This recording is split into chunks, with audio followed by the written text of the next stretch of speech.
This presentation is designed to help both existing and new officials in identifying rotations and knowing when teams are committing overlaps. There are so many different possibilities where teams are in legal rotation that it's quite difficult unless you use certain keys that will help you in addition to things like memorizing numbers. The idea that we're going to use is that most teams follow a similar strategy in alignment. If you know where the setter should be, you pretty much know the entire rotation for the team. And that's because coaches use very specific strategies, and almost everyone uses the same one. So it's not necessary to memorize numbers, although memorizing numbers can lead you to be a better official. You can do it without that. Now, I have to say this doesn't always work. I think there was one team in '84 that I saw this year that actually varied slightly from the typical strategy that coaches use in setting up their teams.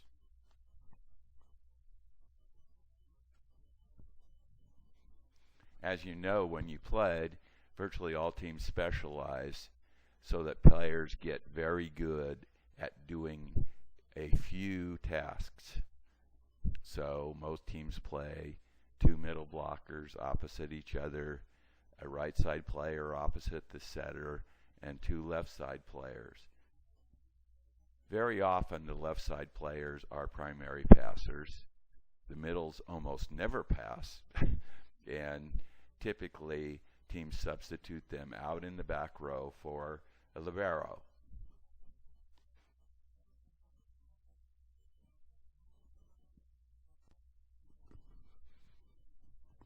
Here's an example where I've indicated the players on the court at the beginning where the setter is starting at the serving position. If I know the setter is right back, I know that the right front player will be in the left front position, and she will attempt to move to the right front position. In this case, the middle blocker is in the middle front position. She won't have to move at all, and the libero will be opposite her in the middle back position. So if I know where the libero is, I don't even have to know where the middle blocker is going to be. She needs to be opposite the libero. And finally, the left front player is starting out at right front in this case. She'll move over to the left front position in order to specialize in hitting from the left front. The left back player, therefore, is going to be a left side player. So they'll be opposite each other also. She could play either middle or left typically. The setter will play typically in the back row at the right side position.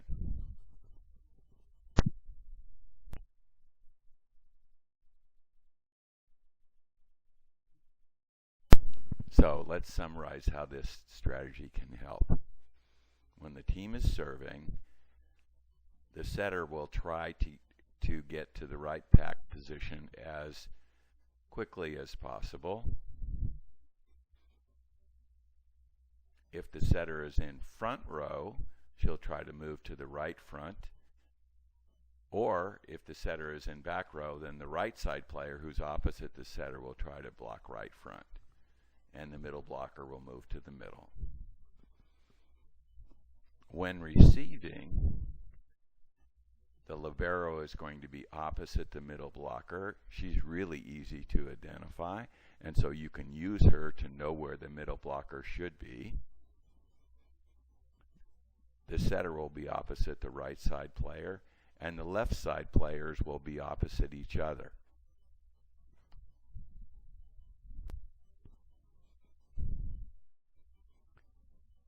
It's pretty likely that the middle blocker will precede the setter in the lineup, because when the setter is left back, she'll want to get close to the net by pushing a player up close. It's often difficult to run from behind a setter in the left position, from a player in the left position, to get all the way over to the right side to set. If the player in front of the setter was a left side player, then that left side player would not be able to pass, and typically left side players do pass. Some teams don't have it. They'll have a player who is a left side player who can't pass, and in that case it's possible for them to change the rotation such that the middle player is behind the setter rather than in front. This year I saw one team out of all the teams that I saw actually do this.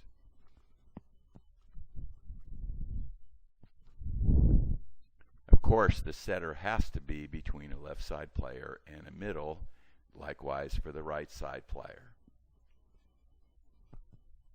So typically, coaches will attempt to get their setter to the right side of the court as quickly as possible. If she's already there, then she'll stay there. But if she's playing, for example, left back, they'll try to move her close to there. Or if she's playing middle back, they'll attempt to move her close to the net rather than to run out of the back. Let's identify the players in the video that's going to come up here. We're going to focus on the orange team on the right.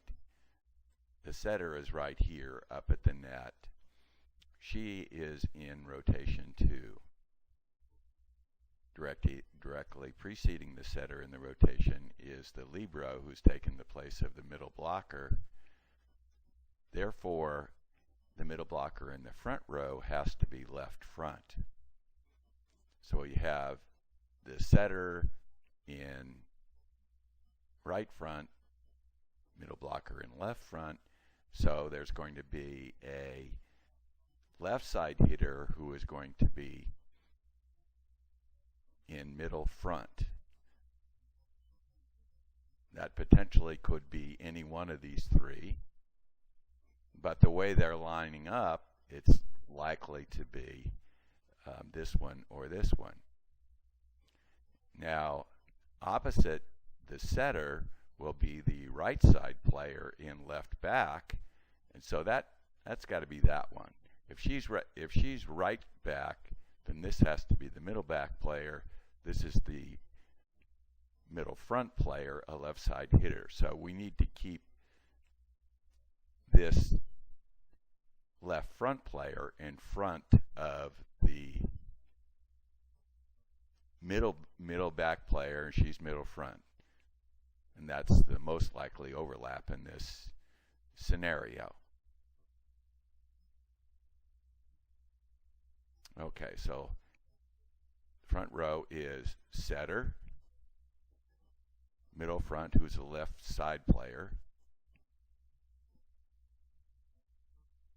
left front, who is a middle blocker. The back row is libero, left side player playing middle back, right side player playing left back. Okay, so in the video that follows, let's remember the setter is right front, libero is right back, the middles are primary passers, and the right side hitter that's in the back row must be left back.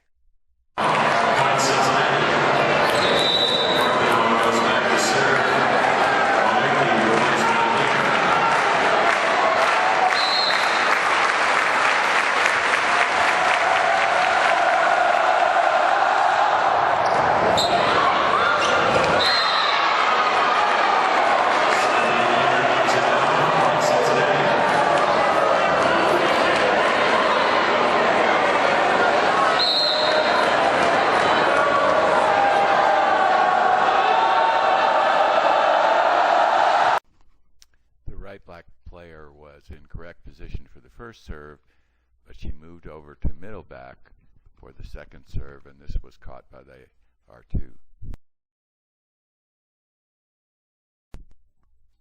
Okay, let's make it a little bit easier on ourselves by numbering the rotations that the team can be in on the basis of where the setter is located. If the setter is serving, we'll designate that as rotation 1. If she's right front, rotation 2, middle front, rotation 3, left front, rotation 4, left back, rotation 5, middle back, rotation 6. In this picture, the setter is actually out of the picture, getting ready to serve in rotation 1. The libero is middle back. I'm now going to show you a video of each of the 6 rotations and note where you should probably be looking in each case for overlaps. When it's not obvious, I'll circle the setter and I'll indicate lines where you might look for possible overlaps. We're going to begin with rotation 1.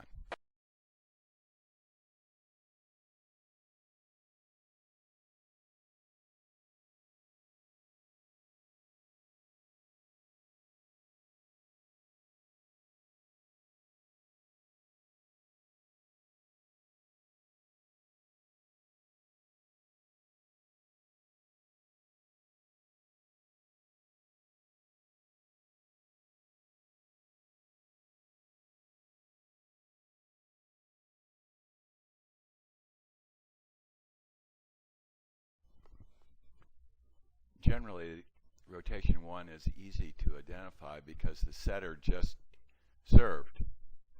It's possible that the setter can be faking rotation 1 when she's actually in 2 and leave early to try to fool the other team.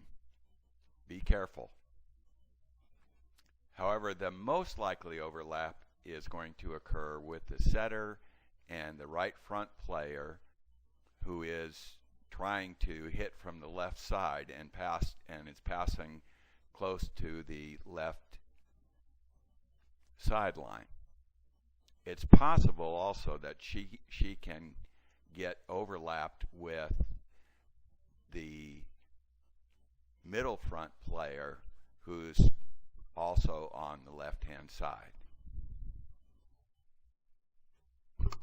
The following video shows the old version of rotation 1 where the team just allows a left side hitter to hit from the right side for 1 rotation.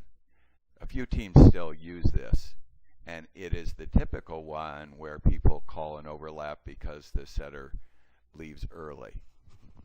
This is relatively unusual because it's a difficult call to make, but it's easy to identify the rotation.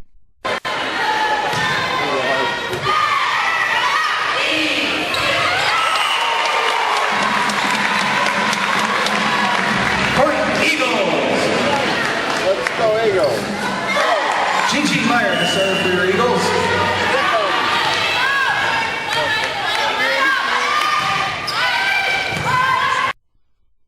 Rotation 6.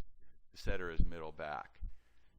Typically, teams just move the middle front player close to the net, and the setter can then be close to the net without having to penetrate from the back row. The most typical overlap occurs here when the right back player comes over to pass and overlaps side to side with the setter. Very rarely the setter will overlap with the libero who is left back. However, another likely overlap is with the left front player and the libero back to front. In the following video, the setter will start on the right side. They're serving, and there'll be a side out. She's middle back. Note how close the right back player gets to the setter, left to right. In fact, very often that player will cheat over and actually overlap with the setter. Note also that a very typical overlap occurs when the libero gets too close to the net relative to the left side passer. Now serving for your Eagles, number 13, Jessica Barnes.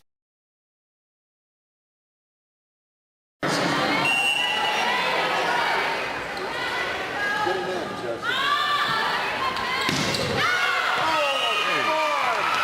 Come on! Point Spartans.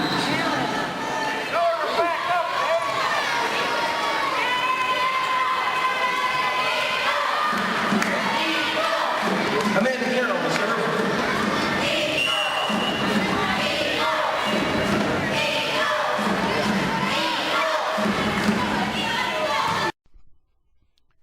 In rotation 5, the setter is left back.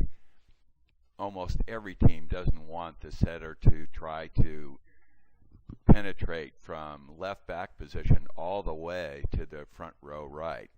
So typically they'll push the left front player, who is a middle blocker, up to the net and allow the setter to move much closer to the net.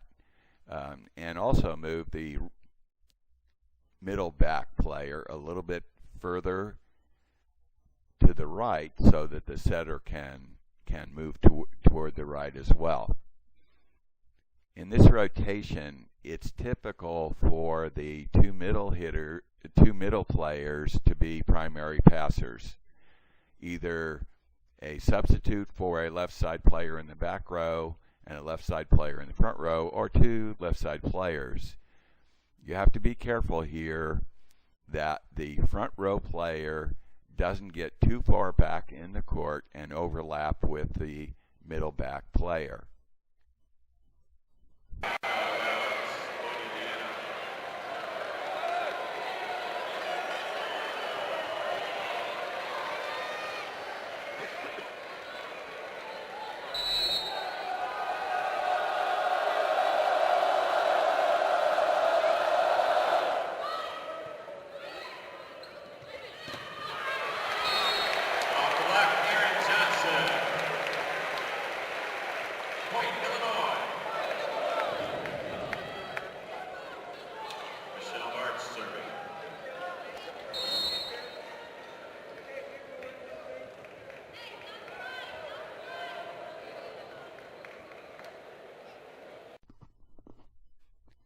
In rotation 2, the setter is right front.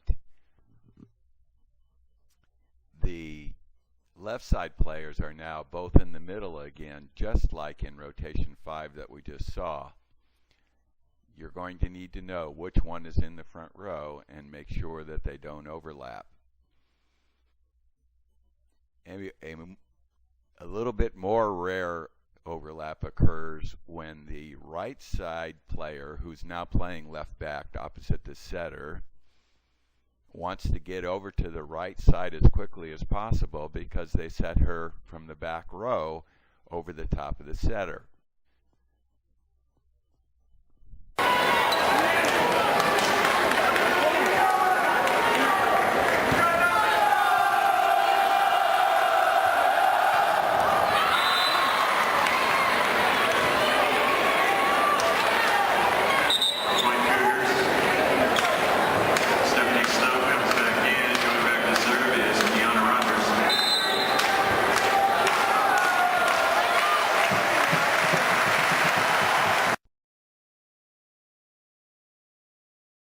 In rotation 3, the setter is middle front. Generally, there are a few overlaps in this particular rotation. When there is an overlap, it's typically with the left front player and the left back player, who's most often the libero. In the video that follows, the team is actually one of those few teams that play the left side hitter in front of the setter rather than the middle blocker in front of the setter. So in fact, the libero is in the right back in this video.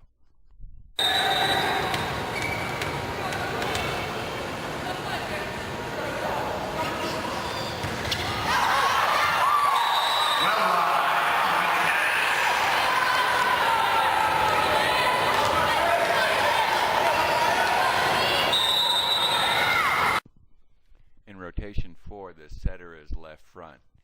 Most teams, therefore, have the setter and the middle blocker stay far to the left, allowing the left side player, who is actually a right front at this point, to pass from the left and hit from the left. A typical rotation error occurs here when the right back player moves up to receive passes on the right. In the video that follows, you'll note that the right back player actually stays back out of the passing rotation, but very often this is not the case.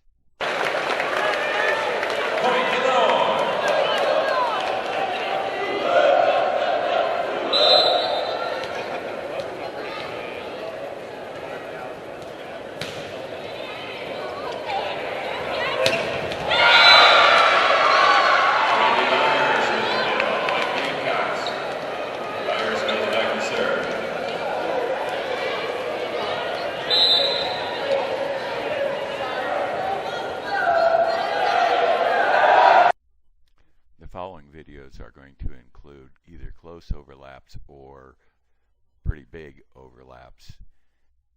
You need to identify the rotation and indicate the players that are closest to the overlap.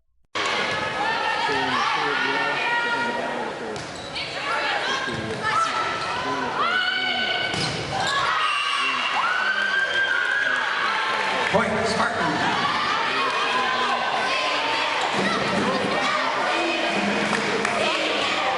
Morgan Hayes to serve.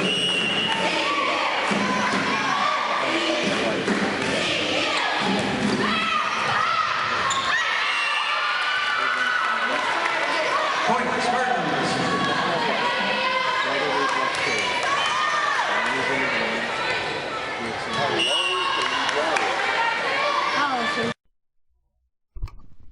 The setter is right back, therefore in rotation 1. She's pretty close to overlapping, leaving a little bit too early with the front row player who's on the left side. However, she's probably not overlapped. Take a look at it again.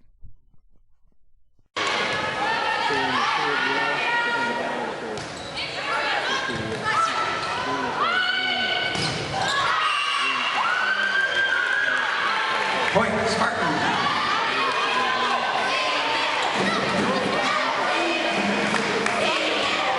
Morgan Hayes to serve.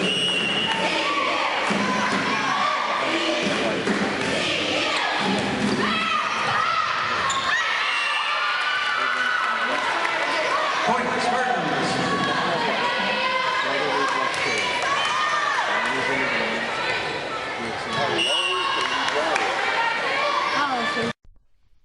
Try this one. The next video shows a team in rotation 5. The setter is left back. Left side players are in the middle.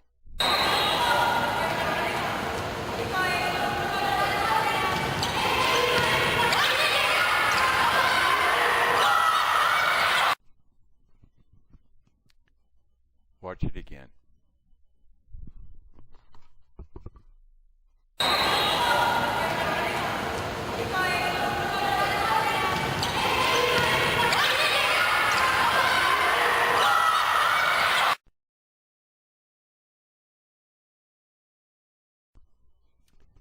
Pay attention to the team on your left, the white team, after the side out, not during the time that they're serving, but after the side out. This overlap is pretty common.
closest overlap occurs between the middle front and middle back player.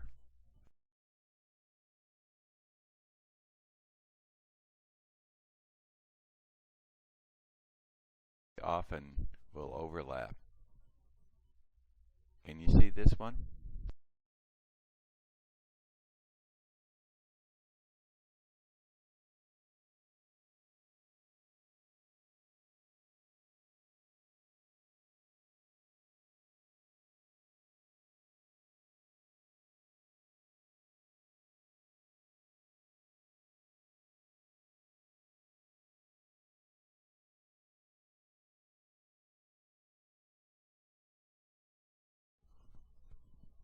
Okay, so the sub comes in, the libero wants to pass for her and cheats a little bit out in front of her.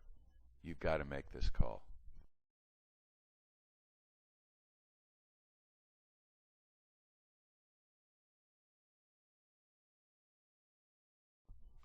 This video is an example of how the team can get out of rotation just because the players don't end up in the position they normally play and therefore create an overlap.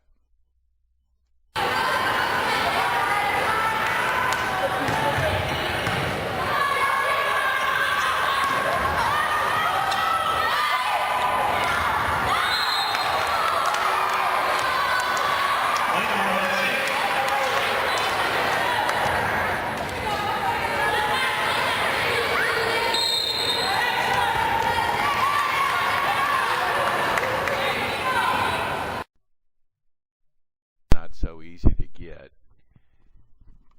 because the overlap occurs when the right front ends up playing at middle front.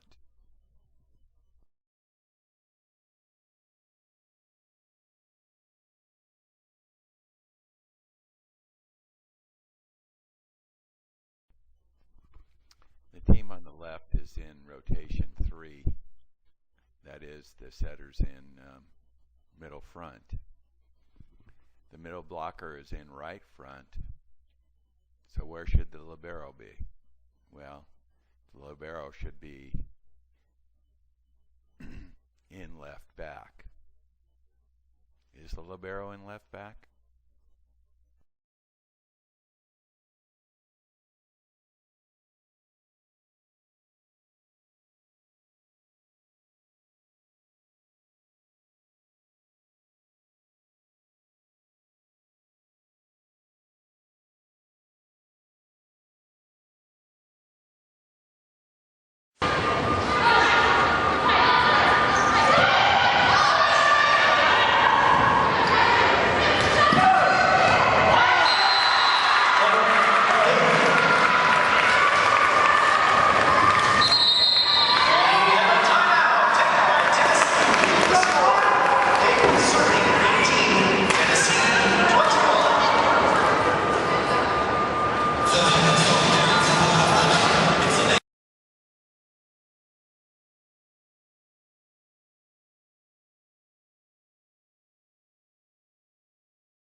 It's pretty clear in this video that the setter and the middle blocker are lining up at the net, and the middle blocker is lining up as the right front. That means that the back row must have the libero opposite the middle blocker in left back. So it should be pretty easy to see who the back row players ought to be. The player on the far left part of the court is the front row hitter. The next player over's got to be the libero. Of course, the coach in this situation is complaining because it's not the libero. She's passing from the middle back. But the R2 hasn't been taught how easy it is to identify where the libero should be, and therefore has a difficult time with it in this scenario. Let's summarize what we know about the rotations and the positions of the players. In rotation 1, we have to look out for the setter being ahead of the right front, who typically is passing on the left side of the court. In rotations 2 and 5, the left side hitters or substitutes for them are both in the middle. You've got to look out for which one is the front row player and be sure there's no overlap front to back. In rotation 6, you have to look out for an overlap between the right back player and the setter, who is pushing up the middle front player because she's middle back.